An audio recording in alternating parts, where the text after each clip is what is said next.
नृत्तावसाने नटराजराजो ननादढक्कां नवपञ्चवारम् ऊर्धत्तु कामः सनकादिसिद्धा नेतद्विमर्शे शिवसूत्रजालम्। ॐ शान्तिः शान्तिः शान्तिः। हरिओम। काफ़ी समय के बाद जो है ये वीडियो लास्ट में ला रहे हैं, क्योंकि आपको हमने बता दिया है कि अभी एक हमने नया प्लेटफॉर्म शुरू किया है जो टेस्ट सीरीज के नाम से चलेगा। ठीक है, तो वहाँ पर जो है आपको पर डे के हिसाब से डे 1, डे 2, डे 3, डे 4 इस हिसाब से जो है वहाँ पर प्रैक्टिस सेट मिलेगा, जिससे कि आप लोगों को यही फ़ायदा होगा कि जो क्वेश्चंस हम एक बार करते हैं वो क्वेश्चंस वहाँ पर सेव रहेगा और उसको आप बार बार जो है पढ़ भी सकते हैं और प्रैक्टिस कर सकते हैं। जिस तरह से नेट के एग्ज़ाम में होता है बिल्कुल उसी तरह यहाँ भी होता है, और ये भी ऑनलाइन है, इसलिए दोनों में ज़्यादा डिफरेंस नहीं है। केवल इतना है कि वहाँ पर जो है कुछ प्रोसेस थोड़ा सा अलग होता है और यहाँ भी लगभग जो है प्रोसेस आपका वही रहेगा, वही ठीक रहेगा। वहाँ टाइम सेट रहता है तो टाइम के हिसाब से चलता है, लेकिन यहाँ कोई टाइम सेट नहीं है। ठीक है, केवल यहाँ पर आप जो है प्रैक्टिस अपने हिसाब से करेंगे और एक दिन में जो डे 1, डे 2 रहेगा उसमें लगभग 25 से 30 क्वेश्चंस रहेगा, उससे ज़्यादा हम नहीं देंगे, क्योंकि 15-20 मिनट में आप इसको कंप्लीट कर सके, इससे आपको ज़्यादा ही लाभ होगा। ठीक है, तो आते हैं हम लोग इस अभी सप्तमी विभक्ति के विषय में हम लोग चर्चा करेंगे। अभी देखिए यहाँ पर बहुत सारे क्वेश्चंस यहीं से आता है, सप्तमी विभक्ति से क्वेश्चन ज़्यादातर आता है, क्योंकि यहाँ पर जो है केवल सप्तमी विभक्ति का ही नहीं बल्कि सप्तमी के अतिरिक्त भी अन्य जो विभक्तियों के साथ जैसे मान लीजिए कोई शब्द का प्रयोग होता है तो वहाँ पर सप्तमी विभक्ति भी होता है और पंचमी विभक्ति भी होता है, कहीं सप्तमी विभक्ति भी होता है और चतुर्थी विभक्ति भी, तृतीया विभक्ति भी होती है। तो इसी के आधार मान करके जो है ये बहुत ही इम्पोर्टेंट है, और पिछले हमने कई बार बताया भी है, जहाँ पर हमने क्वेश्चन आंसर लेके आए थे यहाँ जो व्याकरण के विषय में, तो वहाँ पर भी हमने बताया था, और प्रश्न पत्र का सॉल्व करते समय भी हमने इस बात को रखा था कि सप्तमी विभक्ति बहुत ही इम्पोर्टेंट है। इसलिए इस वीडियो को एंड तक देखिए, आपको निश्चित रूप से कुछ ना कुछ यहाँ पर जो है अच्छा ही सीखने को मिलेगा। ठीक है, और इसका क्वेश्चंस भी हम लेके आएंगे प्रैक्टिस सेट में। यहाँ देखिए पिछले ईयर्स में जो क्वेश्चंस आया था, अधिक शब्द योगे के कारक विभक्ति प्रयोगतव्य, अधिक शब्द का योग में कौन सा कारक विभक्ति प्रयोग किया जाता है, और इसका आंसर भी यहाँ पर जो है आपको दे दिया गया है। ठीक है, तो यहाँ सप्तमी और पंचमी होता है तो सप्तमी विभक्ति से संबंधित है। ये कहाँ पर आएगा एक अधिक शब्द का, तो ये भी हम आपको बताएंगे, जहाँ पर ये आएगा वहाँ पर हम इसको भी अच्छे से चर्चा करेंगे। देखिए सप्तमी विभक्ति में क्या होता है, सबसे पहले यहाँ पर जो है अधिकरण संज्ञा किया जाता है, आधार अधिकरण सूत्र से अधिकरण संज्ञा किया जाता है। कर्तृकर्म द्वारा तनिष्ठ क्रियाया आधार कारक अधिकरण संयम स्यात्। ठीक है, कर्ता और कर्ण, ठीक है, कर्ता और कर्म का द्वारा जिसमें उनमें स्थित क्रिया का आधार को अधिकरण कहा जाता है। ठीक है, और अधिकरण क्रिया का साक्षात आधार नहीं होता है, कर्ता और कर्म के द्वारा, और कर्ता और कर्म का आधार होता है। ठीक है, क्रिया कर्ता और कर्म में रहती है। यहाँ पर देखिए, और दूसरा सूत्र आता है कि सप्तम में अधिकरण च, अधिकरण में सप्तमी विभक्ति होती है। ठीक है, अधिकरण जहाँ पर होगा वहाँ पर सप्तमी विभक्ति हो जाएगा, सप्तम में अधिकरण च, ये सूत्र कहता है कि अधिकरण हो तो सप्तमी विभक्ति हो जाएगा। तो अब आगे जो हम विचार करेंगे वहाँ पर हम केवल अधिकरण देखेंगे, जहाँ पर अधिकरण होगा तो वहाँ पर जो है सप्तमी विभक्ति हो जाएगा। यहाँ पर एक प्रश्न आता है कि अधिकरण जो है आधार अधिकरण से क्या किया गया, अधिकरण किया गया। यहाँ पर एक बात आता है कि आधार कितने प्रकार के हैं। ठीक है, ये प्रश्न आ सकता है, ध्यान रखिएगा, क्योंकि ये आधार जो है कितने प्रकार की है और क्या क्या है, ये आपको प्रश्न इस तरह से आ सकता है कि 4 ऑप्शन दे देगा और कहेगा कि इनमें से आधार कौन नहीं है। ठीक है, और ये बिल्कुल, क्योंकि यहाँ पर जो है सप्तमी अधिकरण की वृत्ति में ये लिखा गया है, इसलिए यह प्रश्न आ सकता है।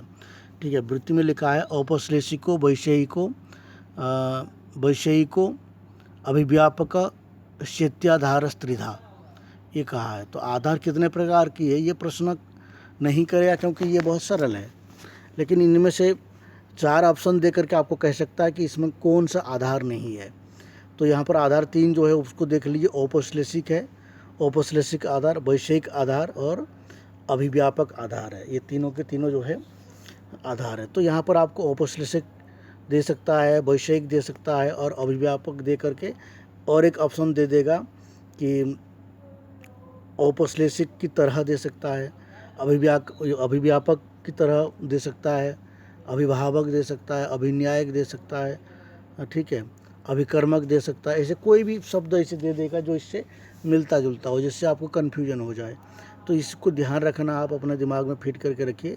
ये कई जगह में काम में आएगा। अगर आप PhD एंट्रांस में भी जाएंगे तो भी काम में आएगा, अन्य परीक्षाओं में भी जाएंगे तो वहाँ पर भी जो है ये कारक विभक्ति सभी में आएगा। इसलिए हमने इसको धीरे धीरे बना रहे हैं और थोड़ा लंबा हो जाता है, और प्रोसेस जो है कोई भी सूत्र यहाँ छूटेगा नहीं आपको। हमने इसीलिए इसको जो है 4-5 भाग में विभक्त करके लाए हैं, ताकि नेट की छात्र तो इसको देखें ही, साथ में जो है अन्य छात्र भी इसको देखेंगे तो भी उनका जो है इससे लाभ होगा। इसलिए हमने इसको आराम से कर रहे हैं, और आगे भी समास भी जो है आराम से उसको करेंगे, थोड़ा लंबा होगा। इस बार हम कोशिश करेंगे कि जो बीच बीच में ज़्यादा गैप होता है वो नहीं करेंगे, पर हम 15-20 मिनट की वीडियो लाएंगे और थोड़ा थोड़ा लाएंगे। तो उससे क्या होगा, आप लोगों को पूरा पढ़ने के लिए मिलेगा। जैसे 20 मिनट का होता है तो आप सोचेंगे चलो 20 मिनट है, सुन लेना है, ठीक है। तो इस तरह से करेंगे। इस बार हमने थोड़ा काफ़ी लंबा भी हुआ था स्टार्टिंग में, लेकिन आगे चल कर के इतना लंबा नहीं करेंगे, बहुत ही शॉर्ट में लाएंगे। और समास का, और समास क्योंकि आपको जीवन भर समास उपयोगी है।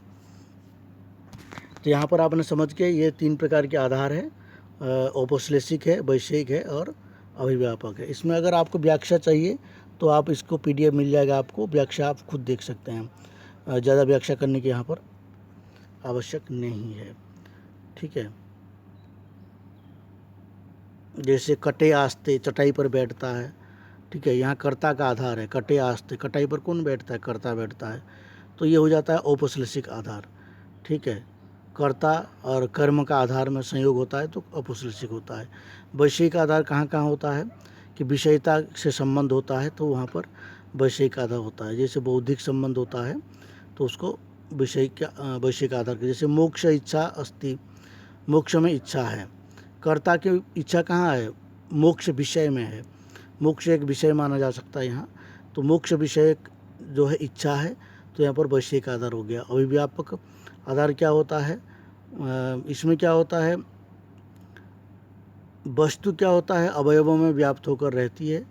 जैसे सर्वस्मिन् आत्मा अस्ति, सब कुछ आत्मा है, ठीक है, आत्मा सब में व्यापक है, सब में आत्मा है, तो आत्मा सब में व्यापक है। यहाँ पर जो है अभिव्यापक है, ठीक है, व्यापक होने से, ठीक है। अब आगे देखते हैं, तस्येसि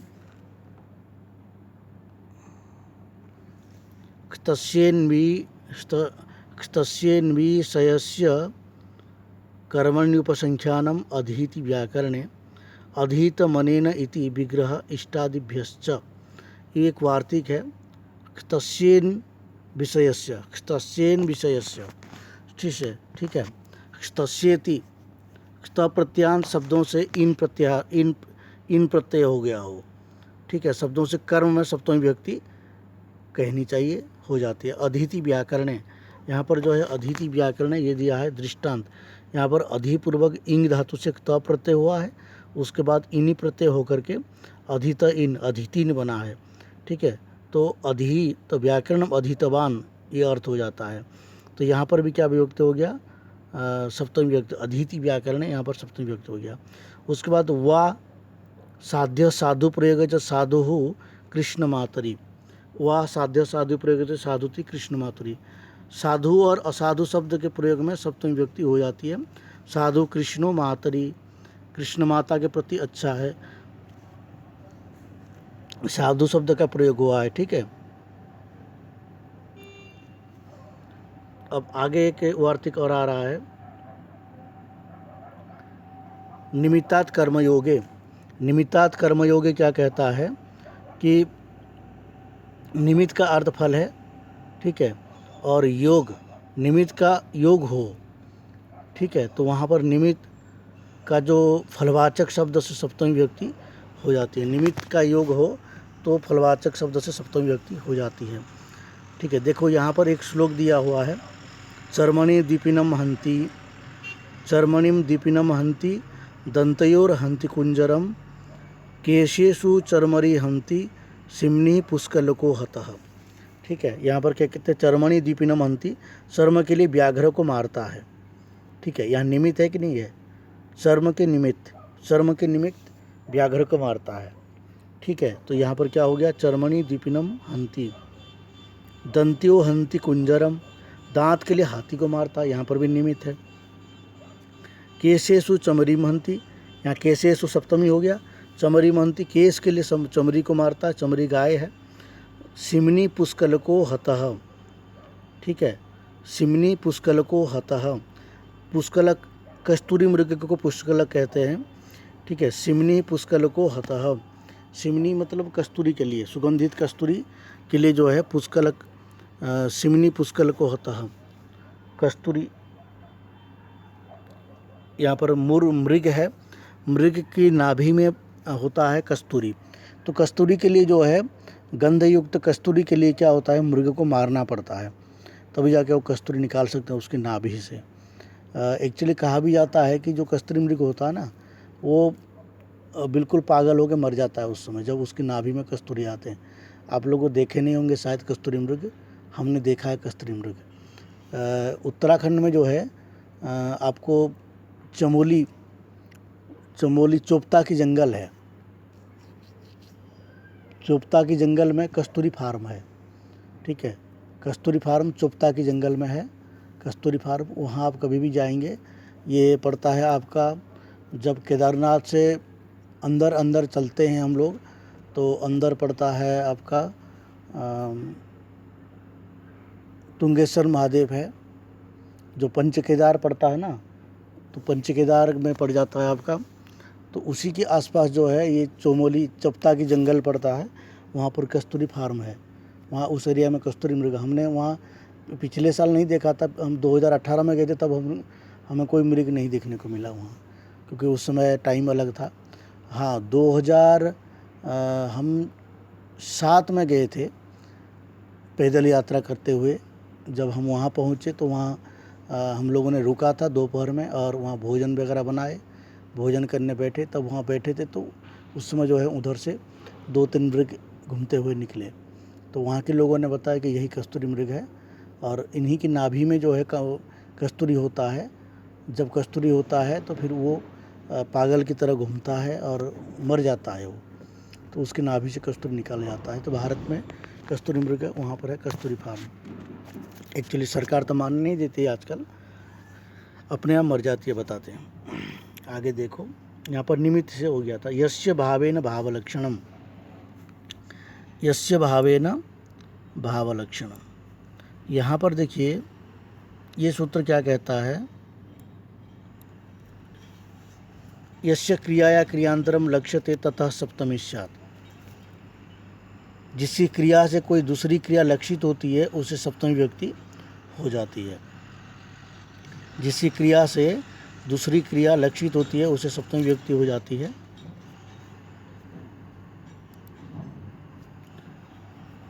गोषु दुह्यमानसु गतः, जहाँ गाय दुही जा रही थी तब वहाँ गया, ठीक है। जहाँ गाय दुही जा रही थी तब वहाँ गया, यहाँ गमन क्रिया लक्षित होता है, और इसके नियम के अनुसार गोसु में सप्तमी विभक्ति हो गया। क्या कहा था, जिसकी क्रिया से कोई दूसरी क्रिया लक्षित होती है। जैसे गाय दोहने की क्रिया है, उस गाय दोहने की क्रिया से एक क्रिया और हो गया वहाँ पर जाने का, दूसरी क्रिया लक्षित होती है, तो वहाँ पर क्या हो गया, सप्तमी विभक्ति हो गया।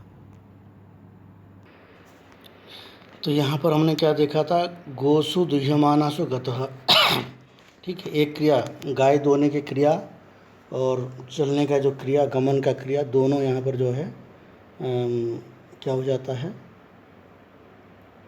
जिसकी क्रिया से कोई दूसरी क्रिया लक्षित होता है तो उसमें सप्तमी विभक्ति हो जाता है। अब आगे देखते हैं,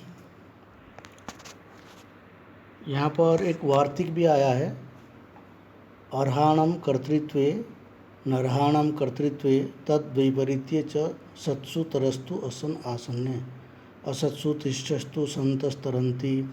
इस तरह से यहाँ पर भी शक्ति व्यक्ति उसमें कहा गया है कि इससे जिस कार्य के लिए जो योग्य उपयुक्त है वे आर्ह कहे जाते हैं, और अयोग्य अनुपयुक्त ये इतना इम्पोर्टेंट नहीं है, इसलिए मैंने उसको लिया नहीं, आप उसको खुद पढ़ सकते हैं। अब आगे चलते हैं। आगे है षष्ठी चानादरे सूत्र है। षष्ठी चानादरे षष्ठी चानादरे कहता है कि यदि अनादर भी प्रकट हो तो जिसकी क्रिया से अन्य क्रिया लक्षित होती है उसमें षष्ठी या सप्तमी विभक्ति हो जाती है। यहाँ दोनों की विभक्ति का विधान है षष्ठी चानादरे सूत्र से। आपको ये प्रश्न पूछने का बहुत संभावना रहती है। षष्ठी चानादरे इति का विभक्ति विधायकम सूत्रम, कौन सा विभक्ति विधायक सूत्र है षष्ठी चानादरे, ये पूछ सकता है, क्योंकि षष्ठी चानादरे देखते ही आपको लगेगा कि तो षष्ठी विभक्ति का ही विधान करता है, लेकिन षष्ठी के साथ साथ सप्तमी का भी विधान करता है। इसीलिए जो है ये आपको बहुत ही इम्पोर्टेंट है। दृष्टांत देखिए इसका, रुदती रुदतो व प्राव्रजित, ठीक है, रोते हुए पुत्र आदि की उपेक्षा करके संन्यास ग्रहण कर लिया। किसने? रोते हुए पुत्र आदि का उपेक्षा करके संन्यास ग्रहण कर लिया। कर सकते हैं कि नहीं कर सकते हैं? कर सकते हैं। जैसे गौतम बुद्ध ने किया था, अपने पुत्र और पत्नी को छोड़ करके चले गए थे, तो उनका पुत्र अगर देखता तो रोता कि नहीं रोता, और रोया भी होगा क्या पता सवेरे। तो इसलिए जो है यहाँ पर क्या हो गया, षष्ठी और सप्तमी विभक्ति हुआ इस सूत्र से। ये बहुत इम्पोर्टेंट है, ध्यान रखना। आगे देखिए, स्वामी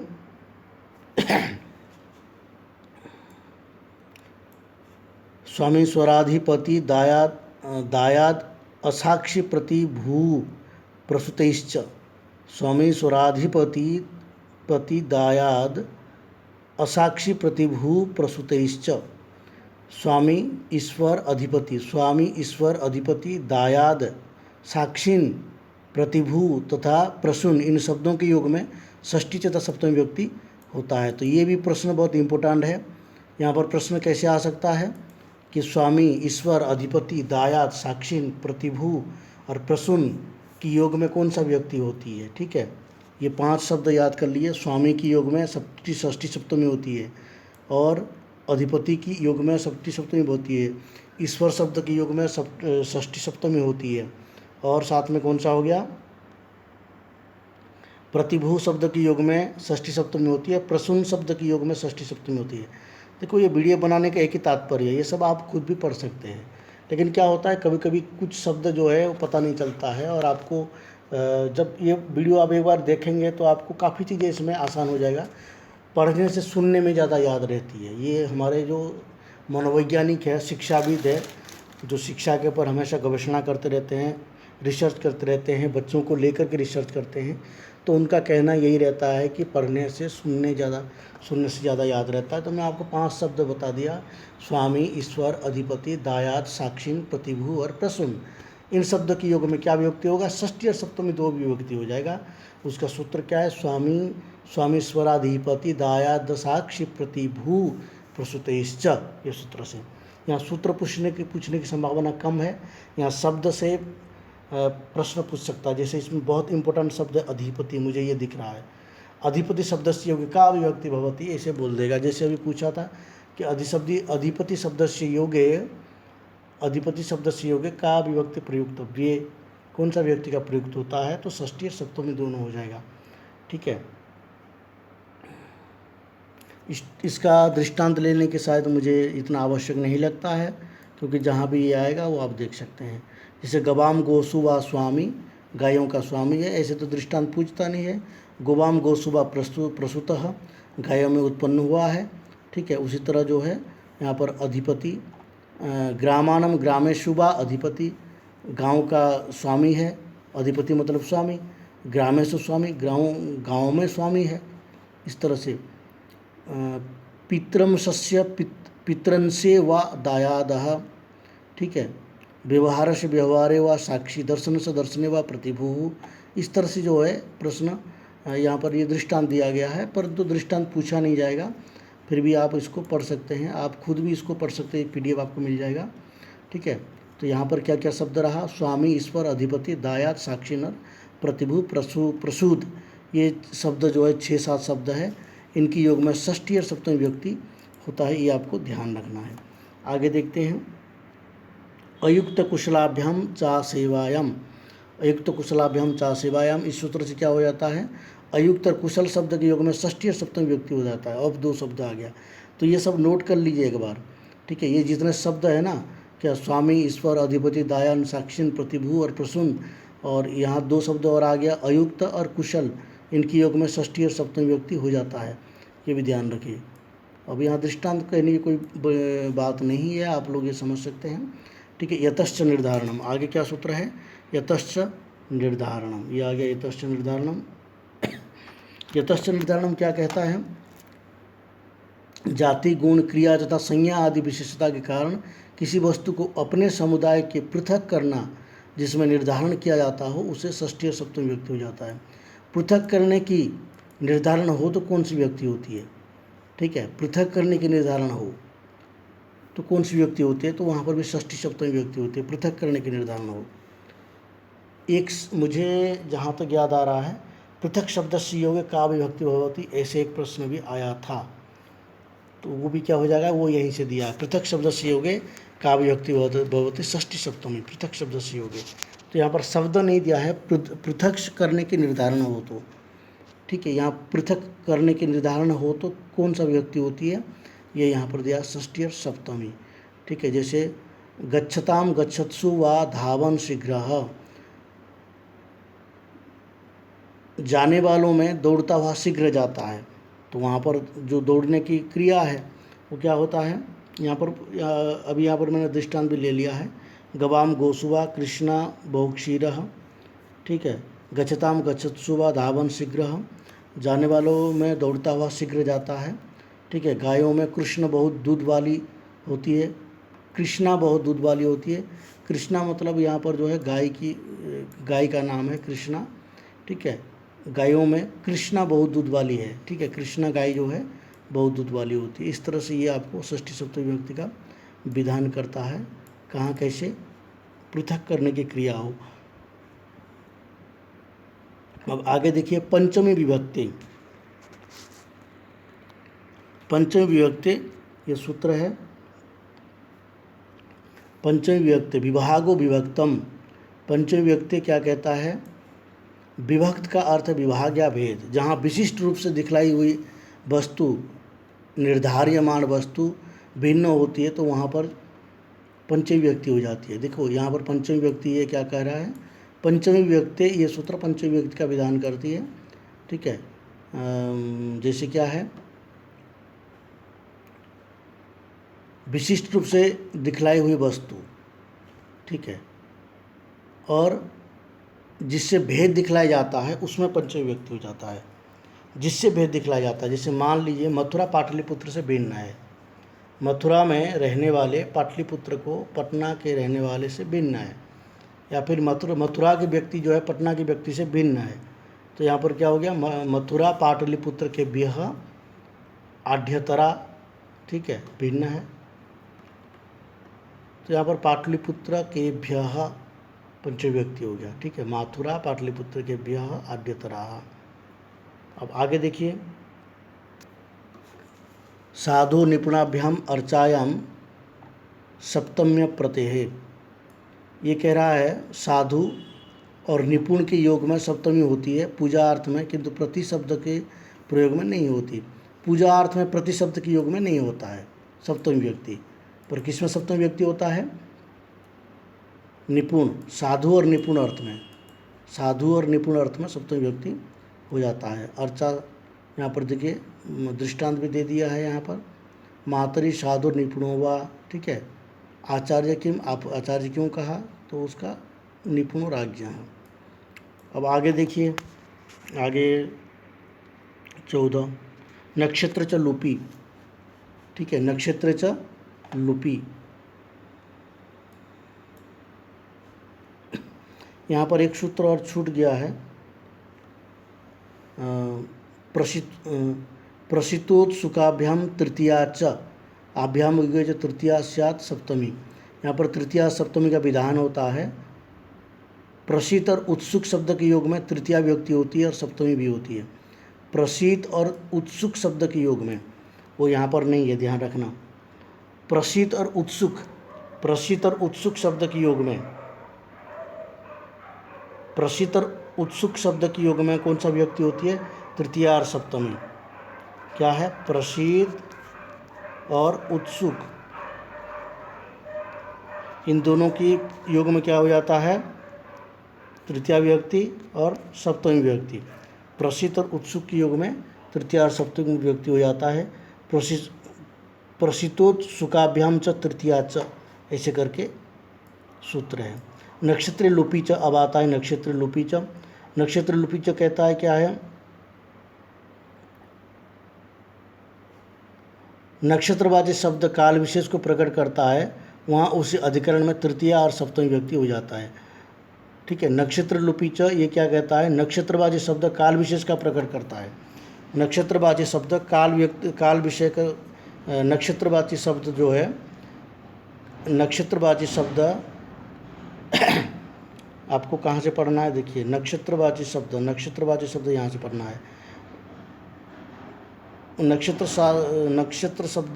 नक्षत्रवाची शब्द काल विशेष को प्रकट करता है, तो उससे अधिकरण में तृतीया विभक्ति हो जाती है और सप्तमी विभक्ति भी हो जाती है।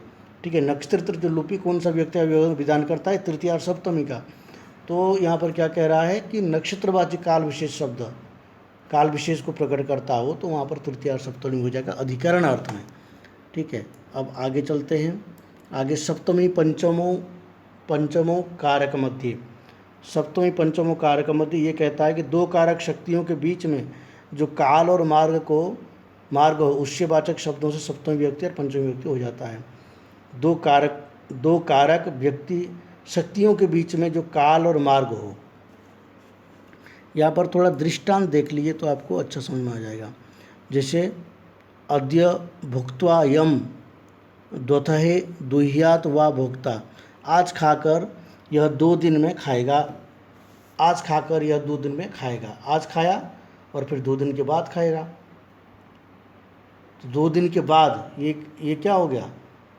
आज खाया, फिर 2 दिन के बाद खाएगा।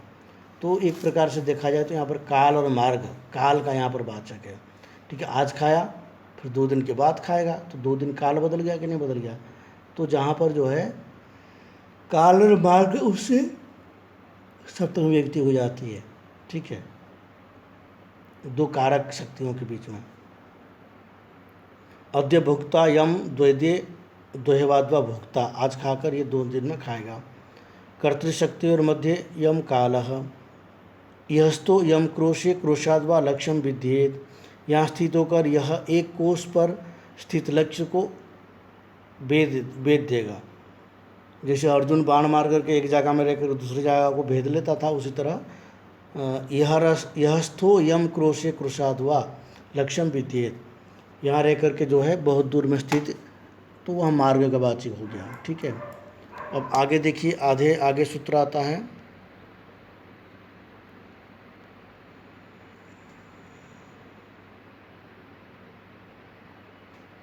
हाँ, यहाँ पर एक बात आया है, अधिक शब्देन योगे सप्तमी पंचम्या वेश्यते। यहाँ पर देख लीजिए इसको,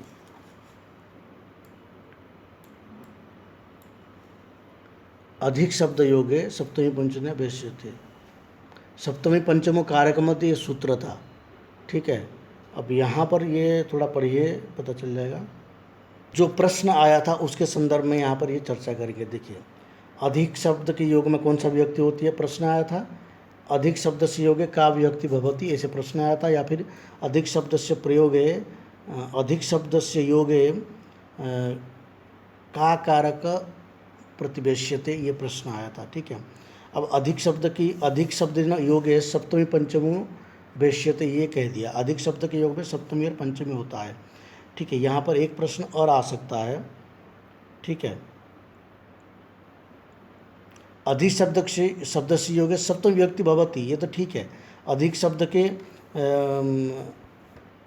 अधिक शब्द का योग में सप्तमी विभक्ति होता है, इसका द्योतक सूत्र कौन है? अधिक शब्द का योग में पंचमी अधिक शब्द का योग में सप्तमी विभक्ति होता है, इसका द्योतक सूत्र कौन है? अधिक शब्द से योगे पंचमी विभक्ति भवति, अस्य द्योतक सूत्र कहा, ऐसे प्रश्न आ सकता है। अधिक शब्द से योगे पंचमी विभक्ति भवति, अस्य द्योतक सूत्र कहा, क्योंकि ये वृत्ति में दिया है स्पष्ट, तो इसलिए जो है इसका द्योतक सूत्र का प्रतिपादन करना बहुत जरूरी है। देखो यहाँ पर अंडरलाइन किया गया है सबसे ऊपर में, तदस्मिन अधिकम, ये सूत्र है तदस्मिन अधिकम, इस सूत्र से द्योतक होता है। इसमें अधिक शब्द का प्रयोग किए हैं कौन? पाणिनि जी ने सप्तमी रूप से प्रयोग किए हैं। ठीक है, आचार्य पाणिनि ने तदस्मिन अधिकम, इस सूत्र में अधिक के साथ सप्तमी विभक्ति का प्रयोग किया है। ठीक है, इसलिए ये सूत्र हो गया द्योतक किसका? अधिक शब्द से योगे सप्तमी विभक्ति भवति, और अधिक शब्द की योग में पंचमी विभक्ति विभक्ति, अस्य द्योतक सूत्र का, इसका द्योतक सूत्र कौन है? तो यस्मात् अधिकम, यहाँ पर क्या है? यस्मात् अधिकम, इस सूत्र में अधिक के साथ पंचमी विभक्ति का प्रयोग किया पाणिनि जी ने, तो इसलिए दोनों द्योतक सूत्र हो गया किसका? अधिक शब्द का प्रयोग में सप्तमी और पंचमी विभक्ति। सप्तमी होगा तो तदस्मिन होगा, तदस्मिन अधिकम होगा, और पंचमी होगा तो यदस्मिन यस्मात् अधिकम होगा, पंचमी होगा तो यस्मात् अधिकम होगा। ये ध्यान रखना। सप्तमी देखो तदस्मिन अधिकम ये सूत्र है, तो इसमें तदस्मिन जो है सप्तमी है। ठीक है, इसलिए सप्तमी को ये ध्यान रखना, दोनों को मेल करा करके याद रखोगे तो याद हो जाएगा। और यस्मात् अधिकम ये पंचमी का प्रयोग है, तो यस्मात् अधिकम ये भी हो सकता है कि यस्मात् लगा करके और भी सूत्र हैं तो उनको भी जोड़ सकता है। तो ये बहुत ही इंपॉर्टेंट क्वेश्चन है। मैं अगर परीक्षक होता तो यही क्वेश्चन डालता इस बार। ठीक है, कैसे डालता? अधिक शब्द से योगे पंचमी विभक्ति भवति, अस्य द्योतक सूत्र कहा, ऐसे प्रश्न आता है। जैसे वहाँ पर आया था संधि प्रकरण की, शेषदास रथी राम रोरी ढोलो पे पूर्वश्य, वहाँ पर जो है ऐसे प्रश्न आया था, इसका द्योतक कौन है, कुछ ऐसे करके आया था। अब देख लेना, मतलब वहाँ घुमा के प्रश्न पूछा था, सीधा नहीं पूछा था। तो यहाँ पर भी जो है सप्तमी विभक्ति का प्रश्न ऐसे ही कर सकते हैं। ठीक है, ये आपको समझ में आ गई होगी। अधीरीश्वरी, अब आगे सूत्र पढ़ते हैं। अधीरीश्वरी स्वस्वामी भाव संबंधे अधि कर्म प्रवचनीय संज्ञा स्यात्, स्व और स्वामी भाव की स्वस्वामी भाव संबंध जहाँ पर हो प्रकट करने में अधि की कर्म प्रवचनीय संज्ञा हो जाता है। ठीक है, कर्म प्रवचनीय संज्ञा है। कर्म संज्ञा पहले तो क्या अधिकरण संज्ञा करते थे, अब यहाँ कर्म प्रवचनीय संज्ञा हो गया। यस्मात् अधिकम यस्य चेश्वर वचनम तत्र सप्तमी, यस्मात् अधिकम यस्य, जिससे अधिक हो और जिसका स्वामित्व का कहा जाए, उसमें कर्म प्रवचनीय योग में सप्तमी विभक्ति हो जाता है, जिससे अभी अधिक हो और इसका स्वामित्व कहा जाए। तो यहाँ पर देख सकते हैं आप, जिससे अधिक हो और जिसका स्वामित्व कहा जाए, तो वहाँ पर क्या हो जाता है? सप्तमी विभक्ति हो जाता है। अधिरामे, यहाँ पर क्या दिया है? चलिए, इसका कोई ज़्यादा आवश्यक नहीं है। आगे सूत्र आता है विभाषा क्रीहि, अधि करोति प्राक्त संज्ञा व स्यात् ईश्वर अर्थे। ठीक है, क्री धातु से परे होने पर अधि की, धातु से परे होने पर अधि की स्वस्वामी भाव संबंध में विकल्प से कर्म प्रवचनीय संज्ञा हो जाती है। पहले हमने कर्म प्रवचनीय संज्ञा किए थे, तो ये विभाषा क्री क्या है? ये धातु के योग में अगर अधि का स्वस्वामी भाव संबंध है तो विकल्प से यहाँ पर कर्म प्रवचनीय संज्ञा हो जाएगा। अब यहाँ पर जो है ये एंड होता है, और मैं कोशिश करूँगा कि ये प्रैक्टिस सेट में भी इसको अच्छे से अच्छे हम अच्छे से अच्छे क्वेश्चन यहाँ से लेकर के आएंगे कारक प्रकरण की प्रैक्टिस सेट में। तो आप प्रैक्टिस सेट को ज़रूर अटेंड करिए। देखिए, आप लोगों के लिए हम ये मेहनत कर रहे हैं कि आप ये प्रैक्टिस सेट को ज्वाइन करें और इसका लाभ उठाएं। ठीक है, ताकि हमारे जो परिश्रम है वो व्यर्थ न जाए और आप लोगों को भी अधिक से अधिक उससे लाभ मिले। हो सकता है कि उसमें कोई ऐसे क्वेश्चंस आ जाए जो आपका नेट की संबंधी हो या नेट से आपका रिलेटेड हो और नेट में वो क्वेश्चंस आ जाए, तो आप बाद में आपको ये पछताना नहीं पड़ेगा कि हमने जो है इसका किया नहीं था। क्योंकि हर विषय जो है एक जगह से समझा नहीं जा सकता है, जैसे हमने आपको ये पढ़ा दिया तो आप काफ़ी समझ गए होंगे, लेकिन कुछ विषय ऐसे भी रहा होगा जहाँ आपका माइंड अट्रैक्ट नहीं किया होगा और आप उसको समझ नहीं पाए होंगे। तो वही अगर वहाँ क्वेश्चन के माध्यम से आ जाता है तो आप उसको यहाँ से बेटर समझ लेंगे, ठीक है। तो इसलिए इसका क्वेश्चंस मैंने प्रिपेयर करके रखा हूँ, बस इसको लिखना बाकी है, इसको टाइप करना पड़ेगा और टाइप करते ही उसको एक दिन में हम भर देंगे। उसमें डे 1 2 3 करके जो चल रहा है, तो एक दिन का क्वेश्चन सही रहेगा कारक के ऊपर, ठीक है। तो उसमें जितना भी हो सकता है कारक का जो इम्पोर्टेंट क्वेश्चंस है वो देंगे, हो सकता है 2 दे दें। और इसके साथ साथ जो है ये 30 डेज़ का तो हमने मिनिमम टारगेट रखा है, और लेकिन आगे भी ये बढ़ सकता है। आगे फिर पैटर्न हम लोग चेंज भी कर सकते हैं। अभी तो हम एक एक प्रकरण को अलग अलग से ले रहे हैं, तो आगे 30 दिन के बाद जब पैटर्न चेंज करेंगे तो हो सकता है उसमें सभी जो इसमें से 5-5 क्वेश्चंस लेकर के 50 क्वेश्चंस बनाए जाए, ठीक है। फिर नेक्स्ट पैटर्न जब बनेगा तो फिर उसमें भी वैसे ही कर सकते हैं। जैसे आज 5 क्वेश्चंस लिए एक चैप्टर से, जैसे व्याकरण से तो 10 इकाई है, 10 से 5-5 ले ली तो 50 हो गया। तो दूसरे दिन फिर 5-5 ले ली, तो भिन्न भिन्न क्वेश्चन इसमें आता रहेगा, ठीक है। यहीं पर इसको एंड करते हैं। कारक प्रकरण भी पूरा हो गया। अब समास करेंगे, अब थोड़ा ढीले नहीं होंगे क्योंकि गर्मी की वजह से मेरा टाइम सेट नहीं हो रहा था, तो आज मैंने जो है सेट कर लिया। मैंने सोचा कि व्यर्थ टाइम गंवाना ठीक नहीं है, इसलिए मैं छत में बैठ करके बाहर खुले में मैंने वीडियो बनाया, लेकिन बाद में फिर मुझे कमरे में आना पड़ा क्योंकि डिस्चार्ज हो गया था सारे मोबाइल और लैपटॉप, तो इसलिए मुझे बाहर अंदर आना पड़ा। तो कोई बात नहीं है, अब हम ऐसे ही करेंगे। रात्रि को वही वीडियो का जो कार्यक्रम है वो चलता रहेगा। 10 बजे हम छत पे बैठ जाएंगे तो वहाँ हवा भी ले लेंगे और साथ में वीडियो भी बन जाएगा, और जो भी वहाँ होगा हम उस समय कर लेंगे, ठीक है। तो आप लोगों को बहुत बहुत धन्यवाद, आप इसको पूरा एंड तक देखे हैं। तो अब प्रैक्टिस सेट का भी बहुत अभ्यास करिए आप, बहुत ही अच्छा रिजल्ट आएगा। हमारी कोशिश यही है कि आप 30 दिन अगर प्रैक्टिस करते हैं तो 3 पंचा 15, अगर एक दिन में 30 क्वेश्चन आता है तो 90 क्वेश्चन आता है। अगर बाद में हम पैटर्न चेंज करते हैं तो 50 क्वेश्चन देते हैं, तो भी 10 दिन में आपको 50-500 क्वेश्चन आता है। इस तरह से आपको लगभग जो है 1500-2000 क्वेश्चंस मिल जाएंगे। अब 1500-2000 क्वेश्चंस बहुत छोटी बात नहीं है, मतलब एक टॉपिक से 100 क्वेश्चन से 10 क्वेश्चंस आपको आ ही सकता है। और अगर इतना कंप्लीट कर लेते तो आपको पढ़ने में भी काफ़ी रुचि होगी, ठीक है। हरिओम यहीं पर रहते हैं।